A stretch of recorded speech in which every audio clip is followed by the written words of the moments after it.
Welcome once again to Lester Real Estate and Investment Program. This is your realtor and investor coming to you with the program Lester Real Estate Investment under the theme Learning with Lester. Under the theme Learning with Lester. So we're glad to have you, always glad to have you to be part of our program. If you know anybody who thinks about buying or selling, please invite them. You don't need my permission, go right ahead and invite them. You are free also to share this clip with anyone you know who thinking about buying or selling. You don't need my permission, go right ahead and share it. And invite others to be a part of the program. We appreciate it very highly. And if you always watching, we appreciate it. And we encourage you to just subscribe. Then you will always get the latest update of our recordings and our releases that we put out there. You get all once you hit the subscribe button. So go ahead and subscribe if you want, especially on YouTube. Go ahead and subscribe, and you definitely get all the latest update to our all of our clips and all our recording that we do out there. Okay, so today we'll be talking about contingency. What does contingent means in real estate? What does the word contingent, what does it mean in real estate? Now, the word contingency simply means depending on certain circumstances. That's what it means. Depending on certain circumstances. So, if you submit an offer, you got with your realtor, you saw a property, you like the property, and you told your realtor, say, look, go ahead and submit an offer. But I need you to include certain conditions in that offer. Because that's what contingency is all about. That conditions have to be met. These conditions have to be met. So you are submitting the offer to the seller and saying to him, look, I will make an offer for you for $350. I submit an offer for $350. But before this offer is complete, certain criteria or certain conditions need to be met. That's what you're telling him. So if the seller sign that offer, that means the seller is telling you, I accept your offer based on the contingencies that you put in this offer. That's what he's saying. That's what he's saying. So it doesn't mean, even though we have a ratified contract, but it cannot be completed until certain conditions or criteria are met. You see? So, and the contingencies, these are avenues which can be used by the realtor for you to get out of the contract. That's what the contingency is all about. If they are not met, I mean, you can get out of the contract without any penalty. You can get out of the contract and get your earnest money deposit back. Because normally you're making an offer, you got to make it with earnest money deposit. And if you make your offer and it becomes a binding contract, and you don't live up to that offer, 9 out of 10 times, that seller and that listing agent will go after that earnest money deposit, called an EMD. They will go after it. They will go after ceasing it. Because the time they took the property off the market, somebody else could be offering or accepted it. So they will make you pay for that time. And 9 out of 10 times, they will go after your EMD. You see? So, but when you have these contingencies in place, you can get out of the offer and still get your EMD back. Because these are conditions that need to be met before the offer can close. Before the offer can be, the contract can be complete. See? Now, what are some of the contingencies that you can include in your offer? The first contingency is the home inspection. So you tell the inspector, the seller, and I will make an offer of $350 for your property, but it has to be on the condition that the property is based on the home inspection report. Whether they have a good home inspection report, and if you can make all necessary repairs, if we come to one understanding regarding that home inspection report, then we can move forward. You see? Because sometimes the property can look so nice. That property can look so nice, especially when it's completely renovated. It can be looking so nice, all painted up, everything looking so new. But when the home inspector comes, because the duty of the home inspector is to find all the faults that are wrong with that property. So if the home inspector comes and he dig into it, look all in the attic, look all in the basement, and he will dig up everything that's wrong with that property. and he will present it to the listing agent, I mean the buyer agent, who will then do a contingency notice to the listing agent, so the listing agent inform the seller that these items were found with the property need to be repaired. And if the seller not prepared to do these things, you can walk with the property. You can leave the property. You're not compelled to stay with that property. No, you are not. You see? So that's a way of getting out. So if the seller he does not want to, or she does not want to do the repairs based on the conditions that you all have agreed upon, you can say, I can move forward with the contract. Because based on the home inspection report, I'm not able to move forward with the contract. So you can get out of the contract. You see? So you can get out of the contract based on the contingency that you have in the contract. But you cannot get up one morning and have a bad day and get up and say, oh, my realtor, cancel that contract because my here not correct today. You can't do that. You will not get out. You get out, but you may lose your earnest money deposit, or they can take you to court, and the court can demand a specific performance. What I mean, the court order you to go ahead with the purchase of that property, that specific performance. I mean, you have to implement that particular contract. And you see, so these things can happen. You see, so you can get out based on the home inspection report. That one way you can get out of the contract. So that's what the contingency all about. Those are conditions that you are setting. That if these conditions are not met, then I will withdraw from the contract. You see? So it's always good to put these things in, but it's based on time. I'll come to that next. When is a good time to put these things in? You see? All right. So that's one way to get out. One contingency you can use to get out is the home inspection. The second contingency you can use to get out of a contract is the financing contingency. You can use a financing contingency which states, look, Mr. Seller, I'm willing to buy your house for $350,000, but it's based on me getting finally approved for my loan or to purchase the property. That's what the financing contingency is all about. You're telling the seller that I'm willing and ready to buy this property if and only if I'm finally approved, my loan is finally approved by the lender for me to move forward. Because you see, initially when you're trying to get a property, you gotta do get a pre-approval. You know? So now I always try to encourage my client to get a because the difference between pre-approved and pre-qualified. Most lenders, I try to do that, try to get a pre-approval. Because once you get a pre-approval, that means at least you show you moving forward. But when you get a pre-qualification letter, the lender take you based on what you tell the lender. You take it to your word. You tell the lender, say, oh, I got $20,000 in my bank. You put it, you take note of that. Oh, I have a good credit initially. You take note of that. And he'll give you a letter based on what you tell him verbally initially. So you pre-qualified based on what information you told him. But after he gave you that letter and you get a contract, then they'll double check to see whether you told them initially is true or false. And if you lie to the lender, and what information you give is not true, you're not closing that deal because your loan will not be approved. So in order to avoid all these things, so most time people, and I encourage my buyer, look, let's get the pre-approval to make sure you are good to move forward.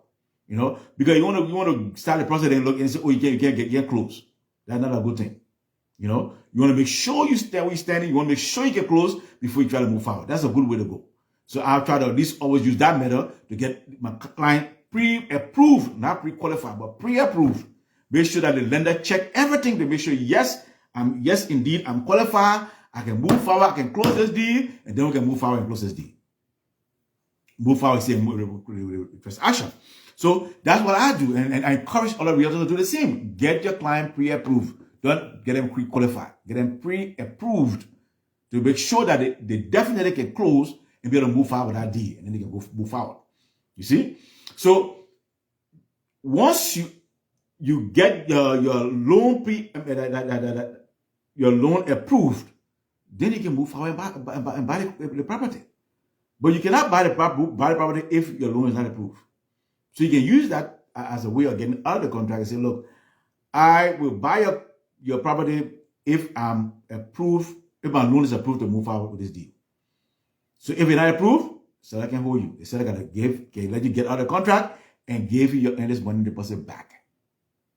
Yes, he'll give you it back. Because it was a condition that you set initially when you're submitting your offer. I'm interested, but based on the condition that my loan get approved. If you approve, yes, we move forward and close. If you're not approved, you can leave and get your money back. Yeah. So another thing we can do to get another contingency that you can use is the appraisal contingency. You can use the appraisal to say, look, I will buy your house based on the appraisal.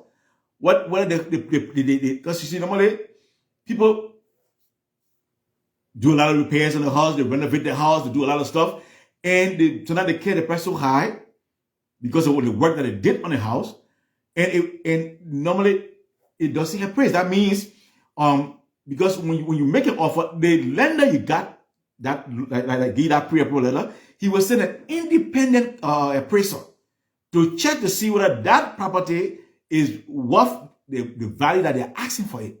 That's the job of the appraiser. The appraiser go and he does his assessment.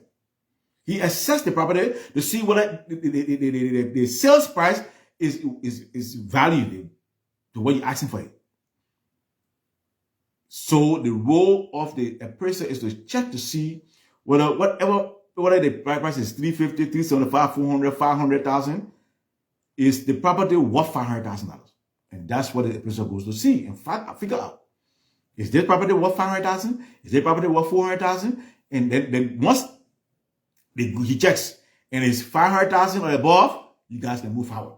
But if the property is not worth what you are asking, then the seller got to get back on the drawing board, and he has two options: either reduce the price to what the appraiser says, or he declines to move forward with the deal.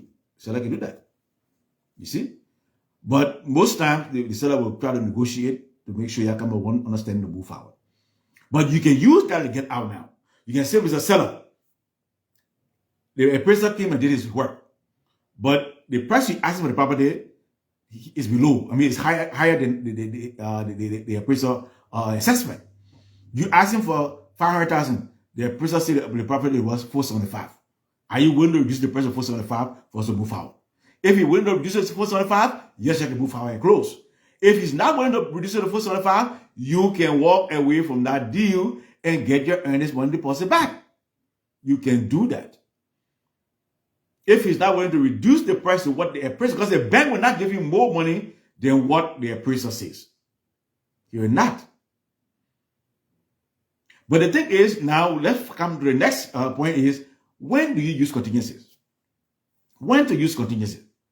Now, as you may or may not know, we have what we call the buyer's market and we have the seller's market. Those are two markets that we have in real estate: the buyer's market and the seller's market. In the buyer's market, I mean, the buyers are in control. That means we have a surplus supply. And then we have few buyers running after it. Yeah.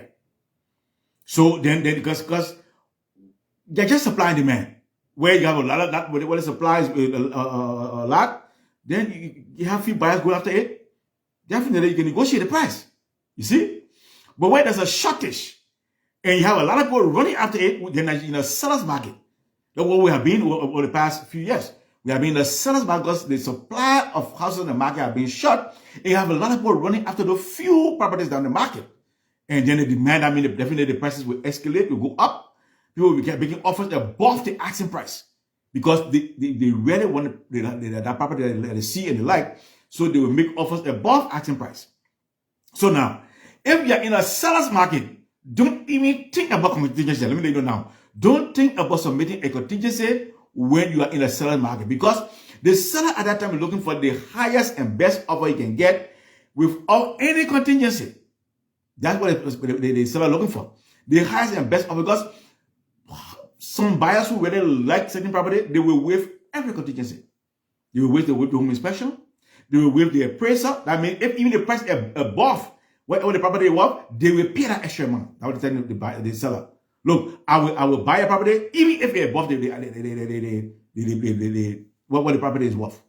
That's what he tell the seller. You see? And that's the kind of thing the seller like to hear. Sellers love to hear that kind of thing. Yeah, especially in the seller market, you submit an offer, and the offer is above asking price, and the property doesn't reach that. I mean, when it's the price assessment, the amount doesn't reach it, and you pay the extra. Oh, sellers so happy. Sellers love that. The seller loves to hear that kind of thing. And you see, so in a seller's market, you don't want to think about contingencies, because straight in the garbage can, they go straight.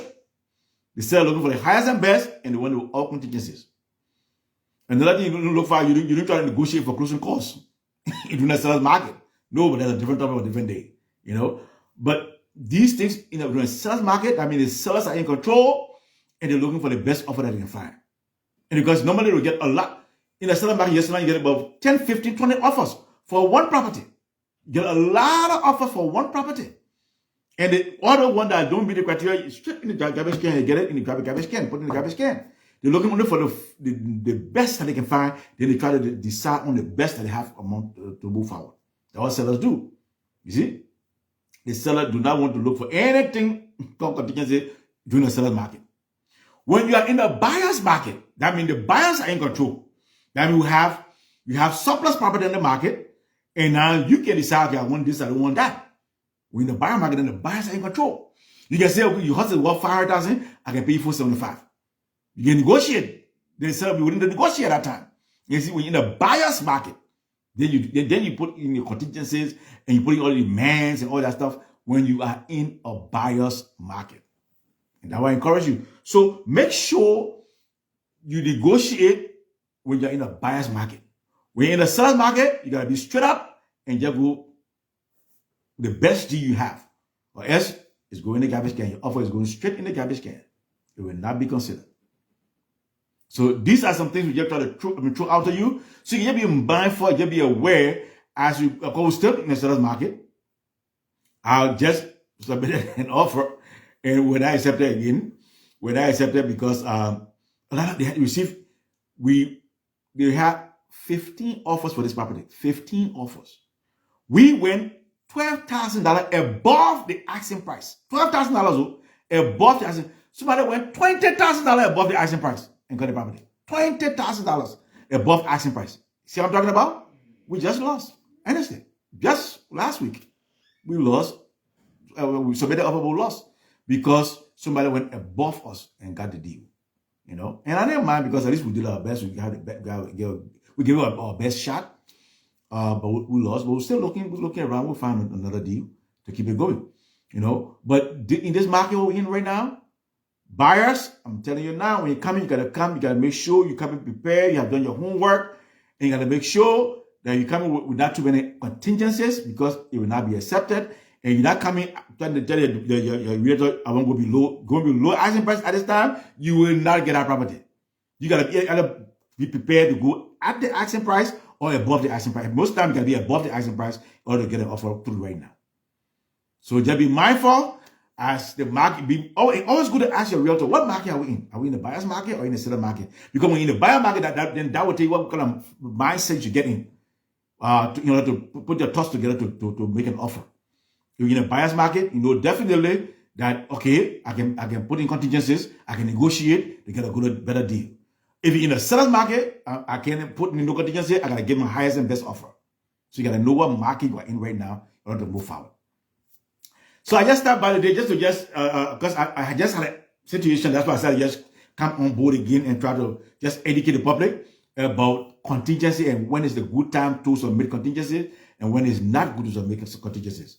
So I hope you learned something for this program today. If you know anybody who you think need some clarity and please feel free to share with them. Or if you know somebody who need to talk with a realtor, feel free to call me or text me. My cell phone number is 302-310-0621.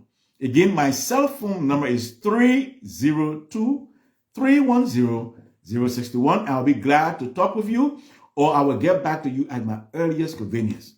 Just call me or text me. Or you can go and make an appointment with me on my referral website. I have a referral website now. It is referlesterweatherspoon.com. You can go on referlesterweatherspoon.com and you can make an appointment, and then definitely I'll be notified, and then we can see how we can move forward with that.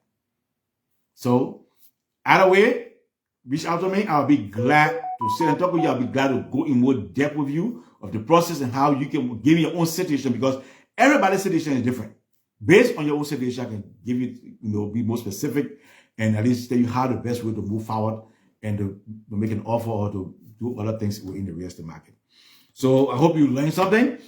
Feel free, reach out, share it, and thank you again for coming and watching my program. I see one of my good old college friends watching right now, Kesali. Thank you very much. I appreciate your time. And many others. I mean, I appreciate it. They're taking time to watch our program and to learn something about real estate, because this program is an educational program, all about educating the public. So thank you. Always glad to have you. And I will definitely keep you abreast of what's going on in the real estate market, so at least you can be able to make an informed decision when you're ready to move forward to purchase a property. Until then, this is your realtor and investor, Lester Witherspoon, saying bye for now, and I will definitely keep you abreast with what's going on in the market. Take care, have a wonderful rest of the day, and enjoy the rest of your week. I'll keep in touch. Bye-bye.